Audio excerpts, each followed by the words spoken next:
श्रीमद्भगवद गीता अध्याय 18 मोक्ष संन्यास योग।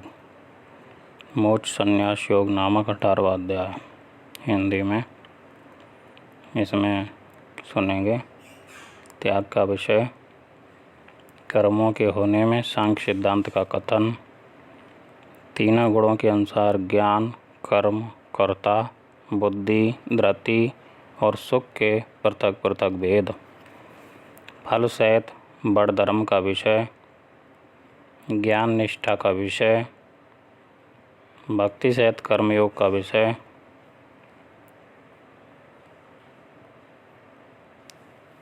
श्री गीता जी का महत्व।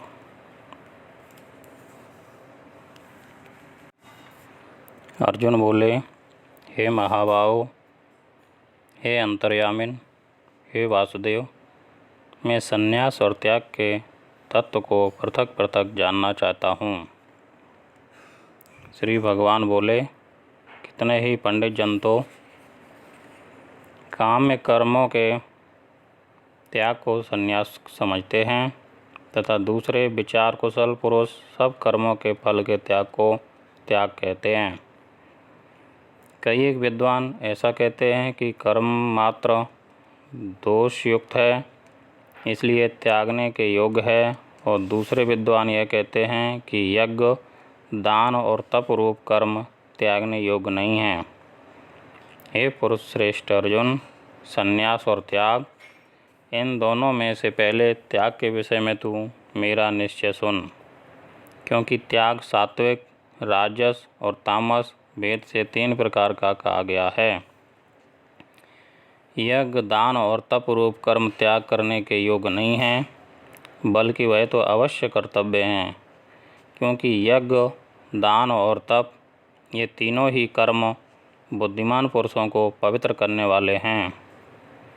इसलिए हे पार्थ, इन यज्ञ, दान और तप रूप कर्मों को तथा और भी संपूर्ण कर्तव्य कर्मों को आसक्ति और फलों का त्याग करके अवश्य करना चाहिए। यह मेरा निश्चय किया हुआ उत्तम मत है। निषिद्ध और काम कर्मों का तो स्वरूप से त्याग करना उचित ही है, परंतु नियत कर्म का स्वरूप से त्याग करना उचित नहीं है, इसलिए मोह के कारण उसका त्याग कर देना तामस त्याग कहा गया है। जो कुछ कर्म है वह सब दुख रूप ही है, ऐसा समझकर यदि कोई शारीरिक क्लेश के वजह से कर्तव्य कर्मों का त्याग कर दे तो वह ऐसा राजस त्याग करके त्याग के फल को किसी प्रकार भी नहीं पाता। हे अर्जुन, जो शास्त्र वेद कर्म करना कर्तव्य है, इसी भाव से आसक्ति और फल का त्याग करके किया जाता है, वही सात्विक त्याग माना गया है। जो मनुष्य अकुशल कर्म से तो द्वेष नहीं करता और कुशल कर्म में आसक्त नहीं होता, वह शुद्ध सत्वगुण से युक्त पुरुष, संशय रहित, बुद्धिमान और सच्चा त्यागी है। क्योंकि शरीरधारी किसी भी मनुष्य के द्वारा संपूर्णता से सब कर्मों का त्याग किया जाना शक्य नहीं है, इसलिए जो कर्म फल का त्यागी है वही त्यागी है, यह कहा जाता है। कर्म फल का त्याग न करने वाले मनुष्यों के कर्मों का तो अच्छा बुरा और मिला हुआ ऐसे 3 प्रकार का फल मरने के पश्चात अवश्य होता है, किंतु कर्म फल का त्याग कर देने वाले मनुष्यों के कर्मों का फल किसी काल में भी नहीं होता। हे महाबाहो, संपूर्ण कर्मों की सिद्धि के ये 5 हेतु कर्मों का अंत करने के लिए उपाय बतलाने वाले सांख्य शास्त्र में कहे गए हैं, उनको तो मुझसे भली भांति जान। इस विषय में अर्थात कर्मों की सिद्धि में अधिष्ठान और कर्ता तथा भिन्न भिन्न प्रकार के कारण एवं नाना प्रकार की अलग अलग चेष्टाएं, और वैसे ही 5वां हेतु दैव है।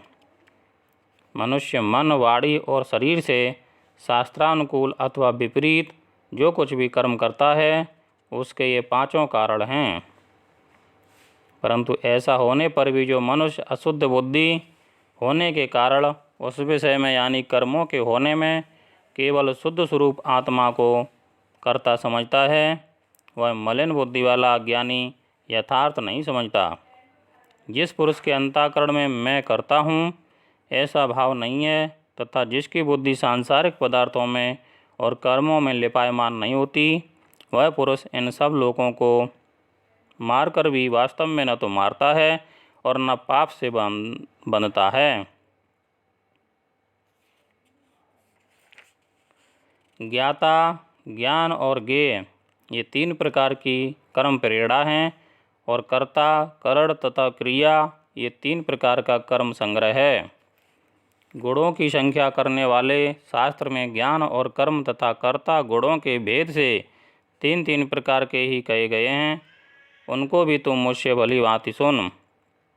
जिस ज्ञान से मनुष्य पृथक पृथक सब भूतों में एक अविनाशी परमात्मा भाव को विभाग रहित समभाव से स्थित देखता है, उस ज्ञान को तुम सात्विक जान। किंतु जो ज्ञान अर्थात जिस ज्ञान के द्वारा मनुष्य संपूर्ण भूतों में भिन्न भिन्न प्रकार के नाना भावों को अलग अलग जानता है, उस ज्ञान को तुम राजस जान।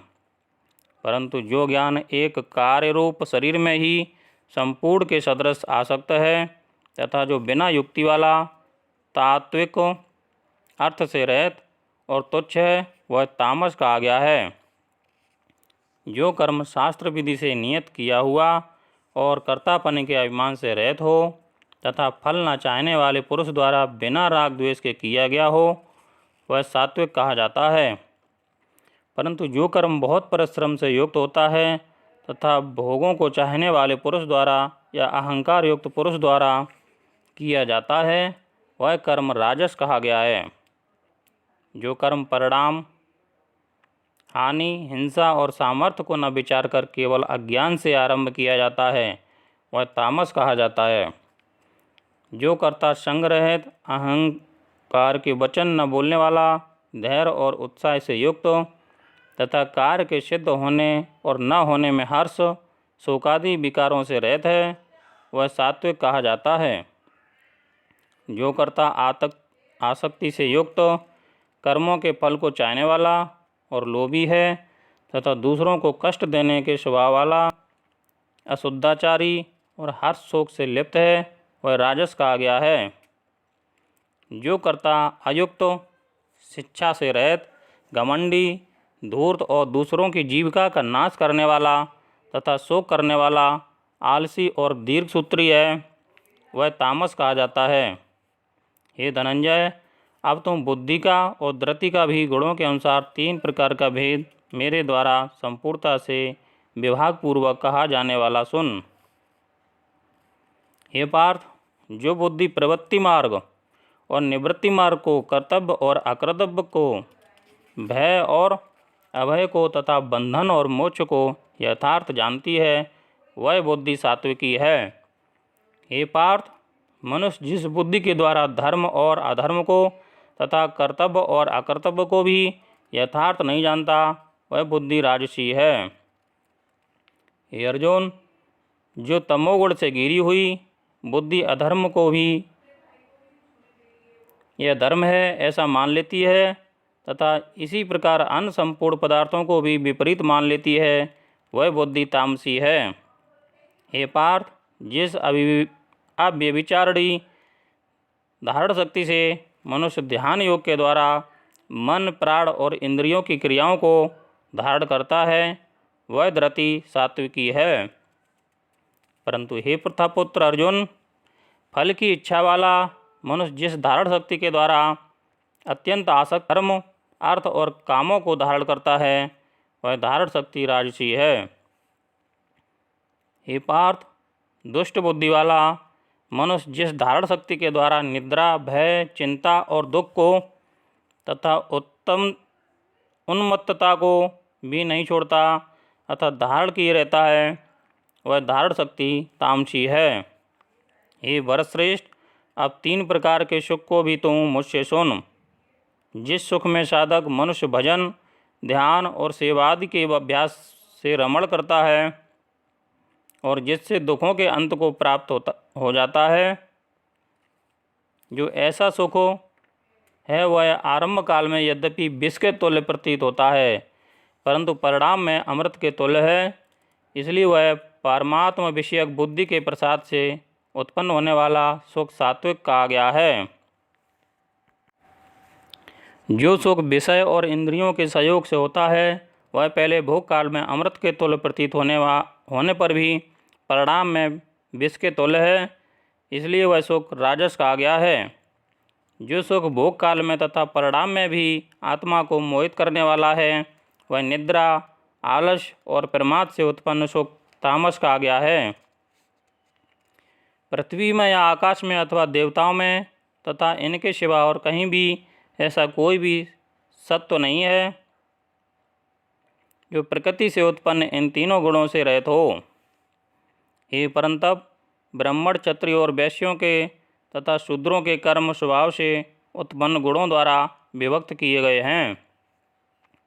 अंतःकरण का निग्रह करना, इंद्रियों का दमन करना, धर्म पालन के लिए कष्ट सहना, बाहर भीतर से शुद्ध रहना, दूसरों के अपराधों को क्षमा करना, मन, इंद्रिय और शरीर को सरल रखना, वेद, शास्त्र, ईश्वर और परलोक आदि में श्रद्धा रखना, वेद शास्त्रों का अध्ययन, अध्यापन करना और परमात्मा के तत्व का अनुभव करना, ये सब के सब ही ब्राह्मण के स्वाभाविक कर्म हैं।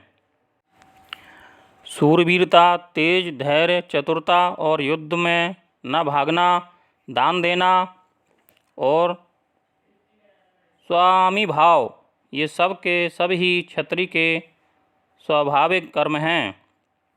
खेती, गौपालन और क्रय विक्रय रूप सत्य व्यवहार, ये वैश्य के स्वाभाविक कर्म हैं तथा सब वर्णों की सेवा करना शूद्र का भी स्वाभाविक कर्म है।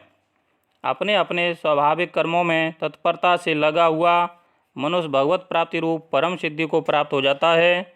अपने स्वाभाविक कर्म में लगा हुआ मनुष्य जिस प्रकार से कर्म करके परम सिद्धि को प्राप्त होता है उस विधि को तुम सुन। जिस परमेश्वर से संपूर्ण प्राणियों की उत्पत्ति हुई है और जिससे यह समस्त जगत व्याप्त है, उस परमेश्वर की अपने स्वाभाविक कर्मों द्वारा पूजा करके मनुष्य परम सिद्धि को प्राप्त हो जाता है। अच्छी प्रकार आचरण किए हुए दूसरे के धर्म से गुण रहते भी अपना धर्म श्रेष्ठ है, क्योंकि स्वभाव से नियत किए हुए स्वधर्म रूप कर्म को करता हुआ मनुष्य पाप को नहीं प्राप्त होता। अतएव हे कुंती पुत्र, दोषयुक्त होने पर भी सहज कर्म को नहीं त्यागना चाहिए, क्योंकि धुएं से अग्नि की भांति सभी कर्म किसी न किसी दोष से युक्त हैं। सर्वत्र आसक्ति रहित बुद्धि वाला, स्पृहा रहित और जीते हुए अंतःकरण वाला पुरुष सांख्य योग के द्वारा उस परम नैष्कर्म्य सिद्धि को प्राप्त होता है, जो कि ज्ञान योग की परानिष्ठा है। उस नैष्कर्म्य सिद्धि को जिस प्रकार से प्राप्त होकर मनुष्य ब्रह्म को प्राप्त होता है, उस प्रकार को ही कुंती पुत्र तू संक्षेप में ही मुझसे समझ। विशुद्ध बुद्धि से युक्त तथा हल्का, सात्विक और नियमित भोजन करने वाला, शब्दादि विषयों का त्याग करके एकांत और शुद्ध देश का सेवन करने वाला, सात्विक धारण शक्ति के द्वारा अंतःकरण और इंद्रियों का संयम करके मन, वाणी और शरीर को वश में कर लेने वाला, राग द्वेष को सर्वथा नष्ट करके भलीभांति दृढ़ वैराग्य का आश्रय लेने वाला तथा अहंकार, बल, घमंड, काम, क्रोध और परिग्रह का त्याग करके निरंतर ध्यान योग के परायण रहने वाला, ममता रहित और शांति युक्त पुरुष सच्चिदानंद घन ब्रह्म में अभिन्न भाव से स्थित होने का पात्र होता है। फिर वह सच्चिदानंद घन ब्रह्म में एक ही भाव से स्थित प्रसन्न मन वाला योगी न तो किसी के लिए शोक करता है और न किसी की आकांक्षा ही करता है। ऐसा समस्त प्राणियों में समभाव वाला योगी मेरी पराभक्ति को प्राप्त हो जाता है। उस पराभक्ति के द्वारा वह मुझ परमात्मा को मैं जो हूँ और जितना हूँ ठीक वैसा का वैसा तत्व से जान लेता है तथा उस भक्ति से मुझको तत्व से जानकर तत्काल ही मुझ में प्रविष्ट हो जाता है। मेरे परायण हुआ कर्मयोगी तो संपूर्ण कर्मों को सदा करता हुआ भी मेरी कृपा से सनातन अविनाशी परम पद को प्राप्त हो जाता है। सब कर्मों को मन से मुझ में अर्पण करके तथा समबुद्धि रूप योग को अवलंबन करके मेरे परायण और निरंतर मुझ में चित्त वाला हो। उपयुक्त प्रकार से मुझ में चित्त वाला होकर तू मेरी कृपा से समस्त संकटों को अनायास ही पार कर जाएगा, और यदि अहंकार के कारण मेरे वचनों को न सुनेगा तो नष्ट हो जाएगा, अर्थात परमार्थ से भ्रष्ट हो जाएगा। जो तू अहंकार का आश्रय लेकर यह मान रहा है कि मैं युद्ध नहीं करूँगा, तो तेरा यह निश्चय मिथ्या है, क्योंकि तेरा स्वभाव तुझे जबरदस्ती युद्ध में लगा देगा। हे कुंती पुत्र, जिस कर्म को तू मोह के कारण करना नहीं चाहता, उसको भी अपने पूर्वकृत स्वाभाविक कर्म से बंधा हुआ परवश होकर करेगा। हे अर्जुन, शरीर रूप यंत्र में आरूढ़ हुए संपूर्ण प्राणियों को अंतर्यामी परमेश्वर अपनी माया से उनके कर्मों के अनुसार भ्रमण कराता हुआ सब प्राणियों के हृदय में स्थित है। हे भारत, तू सब प्रकार से उस परमेश्वर की ही शरण में जा। उस परमात्मा की कृपा से ही तू परम शांति को तथा सनातन परम धाम को प्राप्त होगा। इस प्रकार यह गोपनीय से भी अति गोपनीय ज्ञान मैंने तुझसे कह दिया। अब तू इस रहस्ययुक्त ज्ञान को पूर्णतया भली भांति विचार कर, जैसे चाहता है वैसे ही कर। संपूर्ण गोपनीयों से भी अति गोपनीय मेरे परम रहस्ययुक्त वचन को तू फिर भी सुन। तू मेरा अतिशय प्रिय है, यह परम हितकारक वचन मैं तुझसे कहूँगा। हे अर्जुन, तू मुझ में मन वाला हो, मेरा भक्त बन, मेरा पूजन करने वाला हो और मुझको प्रणाम कर। ऐसा करने से तू मुझे ही प्राप्त होगा, यह मैं तुझसे सत्य प्रतिज्ञा करता हूँ, क्योंकि तू मेरा अत्यंत प्रिय है। संपूर्ण धर्मों को अर्थात संपूर्ण कर्तव्य कर्मों को मुझ में त्याग कर तू केवल एक मुझ सर्वशक्तिमान सर्वाधार परमेश्वर की ही शरण में आ जा। मैं तुझे संपूर्ण पापों से मुक्त कर दूंगा, तू शोक मत कर। तुझे यह गीता रूप रहस्यमय उपदेश किसी भी काल में न तो तप रहित मनुष्य से कहना चाहिए, न भक्ति रहित से, और न बिना सुनने की इच्छा वाले से ही कहना चाहिए, तथा जो मुझ में दोष दृष्टि रखता है उससे तो कभी भी नहीं कहना चाहिए। जो पुरुष मुझ में परम प्रेम करके इस परम रहस्ययुक्त गीता शास्त्र को मेरे भक्तों में कहेगा, वह मुझको ही प्राप्त होगा, इसमें कोई संदेह नहीं है। उससे बढ़कर मेरा प्रिय कार्य करने वाला मनुष्य में कोई भी नहीं है, तथा पृथ्वी भर में उससे बढ़कर मेरा प्रिय दूसरा कोई भविष्य में होगा भी नहीं। जो पुरुष इस धर्म में हम दोनों के संवाद रूप गीता शास्त्र को पढ़ेगा, उसके द्वारा भी मैं ज्ञान यज्ञ से पूजित होऊंगा, ऐसा मेरा मत है। जो मनुष्य श्रद्धायुक्त और दोष दृष्टि से रहित होकर इस गीता शास्त्र का श्रवण भी करेगा, वह भी पापों से मुक्त होकर उत्तम कर्म करने वालों के श्रेष्ठ लोकों को प्राप्त होगा। हे पार्थ, क्या इस गीता शास्त्र को तूने एकाग्र चित्त से श्रवण किया? और हे धनंजय, क्या तेरा अज्ञान जनित मोह नष्ट हो गया?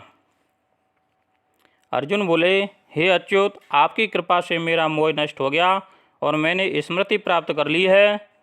अब मैं संशय रहित होकर स्थित हूँ, अतः आपकी आज्ञा का पालन करूँगा। संजय बोले, इस प्रकार मैंने श्री वासुदेव के और महात्मा अर्जुन के इस अद्भुत रहस्ययुक्त रोमांचकारक संवाद को सुना। श्री व्यास जी की कृपा से दिव्य दृष्टि पाकर मैंने इस परम गोपनीय योग को अर्जुन के प्रति कहते हुए स्वयं योगेश्वर भगवान श्री कृष्ण से प्रत्यक्ष सुना है। हे राजन, भगवान श्री कृष्ण और अर्जुन के इस रहस्ययुक्त कल्याणकारक और अद्भुत संवाद को पुनः पुनः स्मरण करके मैं बार बार हर्षित हो रहा हूँ। हे राजन, श्री हरि के उस अत्यंत विलक्षण रूप को भी पुनः पुनः स्मरण करके मेरे चित्त में महान आश्चर्य होता है और मैं बार बार हर्षित हो रहा हूँ। हे राजन, जहाँ योगेश्वर भगवान श्री कृष्ण हैं और जहाँ गांडीव धनुषधारी अर्जुन हैं, वहीं पर श्री विजय विभूति और अचल नीति है, ऐसा मेरा मत है। ओम तत्सदिति श्रीमद्भगवद्गीतासु उपनिषत्सु ब्रह्मविद्यायां योगशास्त्रे श्रीकृष्ण अर्जुन संवादे मोक्ष संन्यासयोगो नाम 18 अध्याय।